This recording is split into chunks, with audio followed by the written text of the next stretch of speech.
பேசிக் metabolic ரேட்னா என்ன அர்த்தம்? என்ன உணவு சாப்பிட்றோம், அந்த உணவில் இருக்கக்கூடிய சத்துக்கள் எப்படி நம்ம உடம்புல சேருது, சேர்த்து வைக்கக்கூடிய சத்துக்கள் எப்படி நம்முடைய உடலுக்கு இயக்கத்திற்கு செலவு செய்யப்படுகிறது. நம்முடைய சித்தர்களும் ஞானிகளும் எவ்வளவு புத்திசாலிகள் பாருங்க. இவ்வளவு பெரிய அறிவியலை ரொம்ப சுலபமா மாற்றக்கூடிய ஒரு அருமருந்தை தான் இஞ்சியை உணவில் சேர்க்கும். இஞ்சியை இஞ்சியாக வாங்கி சமையலுக்கு பயன்படுத்துகின்ற வழக்கம் மறந்து போய் இஞ்சியை நேரடியாக பேஸ்டா வாங்கி நம்ம பயன்படுத்துறோம். மிகப்பெரிய தவறு.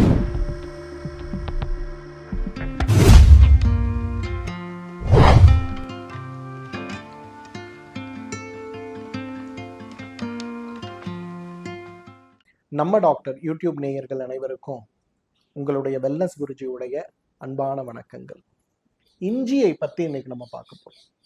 பொதுவாக இஞ்சினா நம்ம எல்லாருக்கும் தெரியும், சுவைக்கும் ஜீரணத்துக்கும், அதே நேரத்தில் இன்றைக்கு உடலுடைய வலிகளுக்கும் கூட இஞ்சி ஒரு மிகச்சிறந்த மருந்து அப்படிங்கிறது பொதுவாக நாம் நினைக்கின்ற கேட்கின்ற ஒரு விஷயமாக பார்க்கிறோம். இஞ்சி உண்மையிலேயே ஒரு நல்ல மருந்தா அப்படிங்கிற ஒரு கேள்வி இன்னும் நிறைய பேருக்கு வருவதை பார்க்கிறோம். நிறைய குழந்தைகள்லாம் இன்றைக்கு ஒரு பொங்கலோ அல்லது ஒரு உணவுல இஞ்சி இருந்தா கூட அதை எடுத்து தூரமா வச்சு சாப்பிட்ற பழக்கம் தான் இன்றைய தலைமுறையோடு இருக்கிறத நம்ம பார்க்கிறோம். இஞ்சி ஒரு சிறந்த மருந்தாங்கிற கேள்விக்கான பதில் நிச்சயமாக இஞ்சி ஒரு சிறந்த உணவு, அதைவிட சிறந்த மருந்து அப்படின்னு சொல்லலாம். இஞ்சி எப்படி நமக்கு உதவி செய்யுது அப்படிங்கிறத முதல்ல நான் சொல்றேன். பொதுவாக நம்ம உடம்புல வளர்சிதை மாற்றம் அப்படின்னு சொல்லுவோம். பேசிக் மெட்டபாலிக் ரேட்டுன்னு ஒரு விஷயம் சொல்லுவோம். இந்த பேசிக் மெட்டபாலிக் ரேட்டுனா என்ன அர்த்தம்? என்ன உணவு சாப்பிட்றோம், அந்த உணவில் இருக்கக்கூடிய சத்துக்கள் எப்படி நம்ம உடம்புல சேருது, சேர்த்து வைக்கக்கூடிய சத்துக்கள் எப்படி நம்முடைய உடலுக்கு இயக்கத்திற்கு செலவு செய்யப்படுகிறது. இப்போ நம்ம ஒரு கார் வச்சிருக்கோம், அதில் பெட்ரோல் போடுறோம். பெட்ரோல் போட்டுட்டு அந்த காரை நம்ம ஓட்டிட்டு போகிறோம். அதில் முக்கியமாக நம்ம என்ன பார்க்குறோம்? மைலேஜ்னு ஒரு விஷயம் பார்க்குறோம். எவ்வளோ தூரம் போகிறோம், எவ்வளோ வேகமாக போகிறோம், காரோட இயக்கம் எப்படி இருக்கு, அதற்கு ஏற்றாற் போல எரிபொருளுடைய செலவு எப்படி இருக்கு, இதை தான் நம்ம கணக்கீடு செய்கிறோம் இல்லையா? அந்த மாதிரி நம்ம உடம்புல நடக்கக்கூடிய மாற்றத்துக்கு தான் பேசிக் மெட்டபாலிக் ரேட்டுன்னு பேர். பேசிக் மெட்டபாலிக் ரேட் தேவையற்ற அதிகமானா என்ன ஆகும்? உடம்புல இருக்கக்கூடிய கொழுப்புகள்லாம் கரைஞ்சு போய் நம்ம பார்ப்பதற்கே ரொம்ப பலவீனமா மாறி போயிடும். பேசிக் மெட்டபாலிக் ரேட் ரொம்ப குறைஞ்சு போனா என்ன ஆகும்? நம்மளை பார்ப்பதற்கே பூதம் போல நம்ம மாறிடுவோம். எடை கூடிக்கொண்டே போகும். தைராய்டு நோய் ஏற்படும் போது நம்மளுடைய பேசிக் மெட்டபாலிக் ரேட் குறையுது, அதனால நம்ம எடை கூடுறோம். சர்க்கரை நோய் ஏற்படும் போது நம்மளுடைய பேசிக் மெட்டபாலிக் ரேட் தேவையற்ற அதிகமாகுது, அதனால நம்மளோட எடை குறைந்து கொண்டே போகுது. அப்ப இந்த பேசிக் மெட்டபாலிக் ரேட் அப்படிங்கிறது தான் நம்மளுடைய ஆரோக்கியம், நம்ம சாப்பிட்ற உணவில் இருக்கக்கூடிய சத்துக்கள் நம்ம உடம்புல சேர்றது, நம்முடைய இயக்கம், உறுப்புகளோட செயல்பாடு, திசுக்களோட செயல்பாடுக்கு தேவையான சக்தியை பெறுவதுன்னு எல்லாமே எதை நோக்கி இருக்குன்னா பேசிக் மெட்டபாலிக் ரேட்டை நோக்கி தான் இருக்கு. வளர்சிதை மாற்றம்னு சொல்லுவோம். குழந்தையா இருக்கும்போது நம்முடைய வளர்சிதை மாற்றம் கூடுதலா இருக்கும். அதனால குழந்தை பருவத்துல நம்ம நிறைய உணவுகளை சாப்பிடுவோம். ஒரு நாளைக்கு 6 வேளை கூட சாப்பிடுவோம். எல்லாமே ஜீரணமாகும். மத்திய வயது வரும்போது மெட்டபாலிக் ரேட் ஓரளவுக்கு ஸ்டேபிளா இருக்கும். அந்த ஸ்டெபிலிட்டியை நம்ம மாறும்போது நமக்கு நிறைய வாழ்வியல் நோய்கள் ஏற்படுறத பார்க்குறோம். ஓல்டேஜ் வரும்போது நம்மளுடைய பேசிக் மெட்டபாலிக் ரேட் குறைய ஆரம்பிக்கும். அப்ப நம்மளால சாப்பிடவும் முடியாது, ஜீரணம் பண்ணவும் முடியாது, உடம்புல உருவாகக்கூடிய புதிய திசுக்கள் எதுவுமே சீராக உருவாகாது. அப்ப நம்ம உடம்பு பலவீனம் அடைந்து கொண்டே போகும். அப்ப இந்த 3 வயதிலேயுமே பேசிக் மெட்டபாலிக் ரேட் இயற்கையாவே நம்ம எல்லாருக்கும் மாறிதான் இருக்கு. அப்ப இதை எப்படி நம்ம சரி பண்ண முடியும்? நம்முடைய சித்தர்களும் ஞானிகளும் எவ்வளவு புத்திசாலிகள் பாருங்க. இவ்வளவு பெரிய அறிவியலை ரொம்ப சுலபமா மாற்றக்கூடிய ஒரு அருமருந்தை தான் இஞ்சியை உணவில் சேர்க்கிறோம். ஒரு 3000-5000 வருடங்களுக்கு முன்பு நம்ம ஊர்ல காரத்துக்காக மிளகோ அல்லது மிளகாயோ கிடையாது. நம்ம ஊர்ல எல்லாம் இஞ்சி தான் இருக்கும்.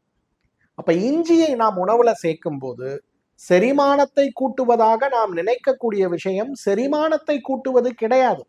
அந்த இடத்துல நம்மளுடைய பேசிக் மெட்டபாலிக் ரேட்டை அதிகப்படுத்தக்கூடிய ஒரு உணவாக அது இருக்கும்போது அந்த ஒரு நிகழ்வுக்காக நாம் சேர்க்கின்ற ஒரு அரும்பொருள் தான் இஞ்சி. அப்ப இப்ப யோசிச்சு பாருங்களேன். அப்ப இஞ்சி சாப்பிட்டா நமக்கு என்ன நல்லது நடக்கும்? முதல்ல உடம்போட செரிமான மண்டலம் சீராகும். சீரானா நேரத்திற்கு நல்ல பசி வரும், சாப்பிட்ற உணவில் இருக்கக்கூடிய சத்து உடம்புல சேரும். உடல்ல இருக்கக்கூடிய எல்லா திசுக்களுக்கும் தேவையான சத்துக்கள் நம்ம உடம்புல எல்லா திசுக்களுக்கும் கிடைக்கும். திசுக்கள் சீராக வேலை செய்யும். இறந்த திசுக்கள் அழிக்கப்படும். புதிய திசுக்களுடைய உருவாக்கம் சீராக இருக்கும். இதெல்லாம் இருந்தா நீண்ட காலம் ஆரோக்கியமான நோயற்ற வாழ்க்கை நம்மால் வாழ முடியும். இதுதான் இஞ்சியுடைய ஒரு ஸ்பெஷாலிட்டி. இனிமேல சாப்பாட்டுல நீங்க இஞ்சியை பார்த்தீங்கன்னா அதை தூக்கி எறியக்கூடாது. அந்த இஞ்சியை உணவாக பயன்படுத்தணும். ஆனா இதுல ரொம்ப முக்கியமான ஒரு தவறு இன்றைக்கு நம்ம எல்லாருமே என்ன செய்யறோம்னா, இஞ்சியை இஞ்சியாக வாங்கி சமையலுக்கு பயன்படுத்துகின்ற வழக்கம் மறந்து போய் இஞ்சியை நேரடியாக பேஸ்டா வாங்கி நம்ம பயன்படுத்துறோம். மிகப்பெரிய தவறு. இன்றைக்கு ஒரு விளம்பரத்துல நான் பார்க்கிறேன், 100 எலுமிச்சை சக்தி ஒரு துளி அந்த சோப்புல இருக்கு அப்படின்னு சொல்றாங்க. அப்ப 100 எலுமிச்சையோட சத்து அந்த ஒரு துளி சோப்புல இருக்கு. ஒரு எலுமிச்சையுடைய விலை 20 ரூபாய், ஒரு சோப்போட விலை 10 ரூபாய். அப்ப அந்த இடத்துல எலுமிச்சை இருக்குமா? நிச்சயமா இருக்காது இல்லையா? அப்படிதான் நீங்க வாங்கக்கூடிய பேஸ்டும். நல்ல இஞ்சி 1 கிலோ எடை பார்த்தீங்கன்னா கிட்டத்தட்ட 800 இருந்து 1000 ரூபாய் வரும்.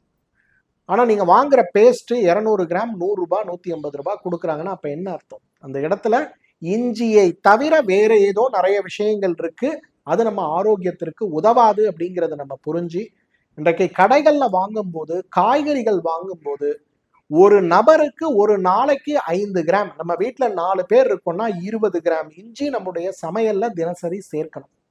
அந்த இஞ்சியை 20 கிராம்னா ஒரு மாசத்துக்கு 600 கிராம் இஞ்சி ஒரு குடும்பத்துல ஒருத்தராவது நம்ம பயன்படுத்தணும். அப்படி பயன்படுத்தினா மட்டும்தான் இந்த இஞ்சியே ஒரு மருந்தாக நம்ம உடம்புல செயல்பட்டு உடம்புல நோய் வராமல் காப்பதோடு, கபம் சார்ந்த நோய்கள், பித்தம் சார்ந்த நோய்கள், வாதம் சார்ந்த நோய்கள்னு சொல்ற 3 நோய்களையும் குணப்படுத்தக்கூடிய சக்தி இஞ்சிக்கு உண்டு. அது பெரிய மாற்றத்தை நம்ம உடம்புல ஏற்படுத்தும். இஞ்சியை உணவாக பயன்படுத்துகின்ற ஒரு ஆளுக்கு ஒரு நாளைக்கு 5 கிராம் பயன்படுத்துகின்ற ஒரு வழக்கத்தை நம்ம கொண்டு வரணும்.